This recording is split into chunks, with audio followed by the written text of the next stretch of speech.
আজ আমি বানাতে চলেছি গাজর আর ব্রকলি ক্যাপসিকাম আলু বিনস দিয়ে মাশরুম দিয়ে একটা সবজি। তো এটা শীতকালে খুবই আমাদের বাড়িতে খাওয়া হয়। তো এটা আমি রেসিপিটা তোমাদের সাথে শেয়ার করছি। ফার্স্ট আমি ব্রকলি পেঁয়াজ এগুলো সমস্ত কিছু কেটে এবং গাজর বিনস সমস্ত কিছু কড়ার মধ্যে দিয়ে নাড়তে থাকবো। আর এখানে মাশরুম পুরো আমি কুচি কুচি করে কাটছি একদম পাতলা পাতলা করে, যাতে মুখে দিলে সেটা মানে ভালো লাগে, যাতে কচকচি জিনিসটা না আসে। তো নুন হলুদ ধনে জিরে গুঁড়ো এই সমস্ত দিয়ে ভালো করে কড়াইটা একটু ফ্রাই করতে হবে।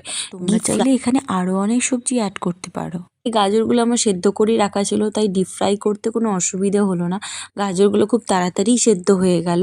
আর ব্রকলিটা প্রথম থেকেই ওটা আমার একটু ভাজা ভাজা হওয়া ছিল। তো সমস্ত কিছু দিয়ে এবার কড়াই আমি এগুলোকে নাবিয়ে নিলাম। এবার দেখো সবজিটা দেখতে জাস্ট ওয়াও! শীতকালে এরম সবজি খেতে দারুণ। দেখা হচ্ছে নেক্সট